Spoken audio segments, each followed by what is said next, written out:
اور ایک خدا کے موجود ہونے کا یقین ہو جائے۔ اللہ پاک نے اس کی یہ دعا قبول فرمائی۔ لہٰذا ایک روز ایک چرواہا اپنی بکریوں کو ٹھہرانے کے لیے اس غار کے پاس پہنچا۔ یہ وہی غار تھی جس میں اصحاب کہف موجود تھے اور اس میں سو رہے تھے۔ اس چرواہے نے چند لوگوں کے ساتھ مل کر اس دیوار کو گروا دیا۔ اس دیوار کے گرتے ہی دیوار گرانے والوں پر ایسی ہیبت اور خوف طاری ہوا کہ سب گھبرا کر وہاں سے بھاگ گئے۔ یوں اللہ پاک کے حکم سے اصحاب کہف اپنی نیند سے بیدار ہوئے اور ایک دوسرے سے سلام و کلام میں مشغول ہو گئے۔ جب انہیں بھوک لگی تو اپنے ایک ساتھی جس کا نام یملیخا تھا اس سے کہا کہ تم بازار جا کر نہایت خاموشی سے کھانا لے کر آؤ اور یہ بھی معلوم کرنا کہ دقیانوس ہم لوگوں کے بارے میں کیا ارادہ رکھتا ہے۔ جب یملیخا غار سے نکل کر بازار پہنچے تو یہ دیکھ کر حیران رہ گئے کہ شہر میں ہر طرف اسلام کا چرچا اور بول بالا نظر آ رہا ہے، حتیٰ کہ لوگ اعلانیہ حضرت عیسیٰ علیہ السلام کا کلمہ پڑھ رہے ہیں اور ان کی تعلیمات پر عمل بھی کر رہے ہیں۔ اس کشمکش میں یملیخا ایک دکان پر کھانا لینے کے لیے پہنچے اور کھانے کی قیمت کے بدلے میں دقیانوسی زمانے کا سکہ دکاندار کو دے دیا، جو کہ ظاہر ہے 300 سال پہلے کا تھا اور اب بند ہو چکا تھا، حتیٰ کہ اس کو کوئی پہچاننے والا بھی باقی نہ رہا تھا۔ دکاندار نے یہ سکہ دیکھا تو اس کو شک ہوا کہ شاید اس شخص کو کوئی پرانا خزانہ مل گیا ہے، لہٰذا اس نے یملیخا کو سپاہیوں کے سپرد کروا دیا تاکہ وہ ان سے خزانے کے بارے میں پوچھ گچھ کریں۔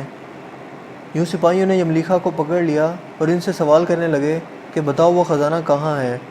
جواب میں یملیخا نے کہا کہ میرے پاس کوئی خزانہ موجود نہیں ہے، یہ ہمارا ہی روپیہ ہے۔ سپاہیوں نے کہا کہ ہم کیسے مان لیں، کیونکہ یہ سکہ تو 300 سال پرانا ہے جبکہ تم لوگ ابھی جوان ہو، لہٰذا سچ سچ بتاؤ کہ معاملہ آخر کیا ہے تاکہ اس کا کوئی مناسب حل نکالا جا سکے۔ جواب میں یملیخا نے کہا کہ پہلے مجھے یہ بتاؤ کہ دقیانوس بادشاہ کا کیا حال ہے۔ سپاہیوں نے یہ سنا تو جواب دیا کہ آج اس نام کا کوئی بادشاہ پوری روئے زمین پر موجود نہیں ہے، مگر ہاں سینکڑوں سال پہلے اس نام سے ایک بے ایمان بادشاہ گزرا تھا اور وہ بت پرست تھا۔ یہ جواب سن کر یملیخا ششدر اور پریشان ہو کر رہ گئے اور بتایا کہ ابھی کل ہی تو ہم اس کے شر سے اپنا ایمان اور جان بچا کر بھاگے تھے اور میں اور میرے ساتھی قریب کے ایک غار میں چھپ گئے تھے، جبکہ میرے باقی ساتھی اس وقت بھی اس غار میں موجود ہیں۔ تم لوگ میرے ساتھ چل کر خود ہی ان کو کیوں نہیں دیکھ لیتے؟ جب سپاہی اور شہر کے لوگ ایک کثیر تعداد میں اس غار کے پاس پہنچے تو اصحاب کہف یملیخا کے انتظار میں تھے کہ انہوں نے آنے میں بہت دیر کر دی اور شاید یملیخا کو بادشاہ نے گرفتار نہ کروا لیا ہو۔ جب غار پر بہت سے آدمی پہنچے اور شور و گل سنائی دینے لگا تو اصحاب کہف سمجھے کہ شاید دقیانوس کی فوج ہمارا تعاقب کر کے غار تک آن پہنچی ہے، لہٰذا وہ اللہ پاک کے ذکر و اذکار اور اس کی حمد و ثنا میں مصروف ہو گئے۔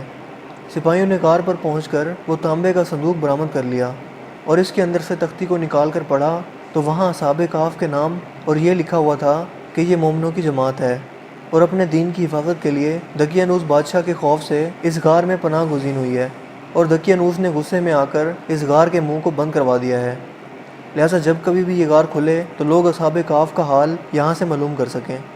سپاہی یہ دیکھ کر حیران و پریشان رہ گئے اور جب کچھ سمجھ نہ آیا تو اپنے بادشاہ بیدروس کو اصحاب کہف کی اطلاع دی۔ بیدروس بادشاہ نے جب یہ خبر سنی تو فوراً اپنے عمرہ اور عمائدین شہر کے ساتھ اس غار پر پہنچ گیا۔ اصحاب کہف نے غار سے نکل کر بادشاہ سے تمام واقعہ بیان کیا۔ بیدروس نے سجدہ گزار ہو کر اللہ پاک کا شکر ادا کیا کہ اے اللہ میری دعا قبول ہوئی اور آپ نے ایسی نشانی ظاہر فرما دی کہ انسان موت کے بعد زندہ ہونے کا یقین ضرور کرے گا۔ اس کے بعد اصحاب کہف نے بیدروس بادشاہ کو دعا دی کہ اللہ تمہاری بادشاہی میں برکت عطا کرے، اور سلام کرنے کے بعد دوبارہ اسی غار میں واپس چلے گئے اور دوبارہ وہیں جا کر سو گئے جہاں سے بیدار ہوئے تھے۔ لہٰذا اسی نیند کی حالت میں اللہ پاک نے ان اصحاب کہف کو موت دے دی۔ بادشاہ بیدروس نے سال کی لکڑی کا صندوق بنوا کر اصحاب کہف کی لاشوں کو اس میں رکھوا دیا۔ بیدروس بادشاہ نے غار کے منہ پر ایک مسجد بھی بنوا دی اور سالانہ ایک دن مقرر کر دیا جب لوگ اصحاب کہف کی قبروں کی زیارت کے لیے آیا کرتے تھے۔ دوستو، اصحاب کہف کی تعداد کے بارے میں علماء کرام کی بہت سی رائے پائی جاتی ہیں۔ حضرت عبداللہ بن عباس فرماتے ہیں کہ اصحاب کہف کی تعداد 7 ہے، جبکہ 8واں ان کا کتا تھا، جبکہ ان کے ناموں میں بھی کافی اختلاف موجود ہے۔ حضرت علی رضی اللہ تعالیٰ عنہ سے روایت ہے کہ ان کے نام یہ تھے: یملیخا، بکشمنا، مشلینا، مرموش، گبرنوش، شازنوش، اور 7واں ایک چرواہا تھا جو ان کے ساتھ چل پڑا تھا، جس کا ذکر آپ نے نہیں فرمایا، جبکہ ان لوگوں کے کتے کا نام کثیر تھا۔ دوستوں، یہاں سوچنے کی بات یہ ہے کہ آخر ایسا کیسے ممکن ہوا؟ اصحاب کہف پر وقت اثر انداز کیوں نہیں ہوا اور نہ ہی ان کے جسمانی خد و خال میں کوئی تبدیلی واقع ہوئی؟ جبکہ ان کے آس پاس 300 سال کا وقت گزر گیا۔ سائنسی طور پر اگر اس کی وضاحت کریں تو ایسا تب ممکن ہو سکتا ہے جب تھیوری آف ریلیٹیوٹی کے مطابق اس غار میں جہاں اصحاب کہف لیٹے ہوئے تھے، اس جگہ کا گریویٹیشنل فیلڈ غار سے باہر موجود جگہوں سے بالکل کم ہو گیا ہو یا پھر تقریباً ختم ہو گیا ہو، لہٰذا ان کے لیے وقت رک گیا ہوگا، جبکہ ان کے آس پاس کا تمام وقت چلتا رہا۔ بظاہر ایک ہی فریم آف ریفرنس کے ہوتے ہوئے ایسا ناممکن نظر آتا ہے، مگر تمام جہانوں کے پالنے والے رب کے لیے، جس کے ہاتھ میں دنیا و کائنات کا نظام موجود ہے، کچھ بھی ناممکن نہیں ہے۔ یہ تو محض انسانی سوچ کی حدود ہیں، جبکہ اللہ پاک کے لیے سب کچھ کن فیکون کی دوری پر موجود ہے۔ واو، ایکچولی دیکھو میں بتانا چاہتا ہوں کہ یہ والی ویڈیو کے بارے میں نے یہ تو نہیں کہا کہ یہی ویڈیو دیکھی ہے، بٹ اس ویڈیو کے بارے میں نے سنا ہے کہ وہ سو گئے تھے اور 300 سال بعد اٹھے تھے، لیکن ان کے آس پاس کا ٹائم 300 سال گزر گئے تھے، لیکن ان کے لیے ٹائم نہیں گزرا تھا۔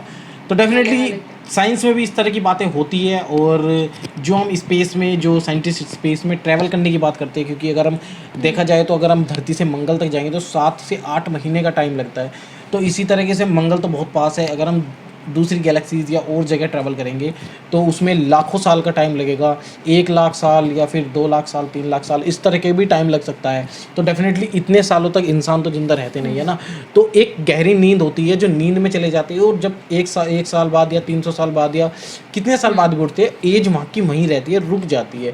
تو ڈیفینیٹلی اس طرح کی باتیں سائنس میں ہوئی ہے، جس طرح کی بات اس کے اندر بھی دکھائی گئی ہے۔ تو ویڈیو کافی انفارمیٹیو تھی، اچھی تھی ویڈیو، انٹرسٹنگ تھی۔ آپ لوگ بتائیے کیسی لگی، لائک کیجیے، کمنٹ کیجیے، شیئر کر دیجیے ویڈیو کو۔ ملتے ہیں آپ سے اس طرح کی نیکسٹ ویڈیو میں، تب تک کے لیے ta ta bye bye and take care. Thank you for watching this video.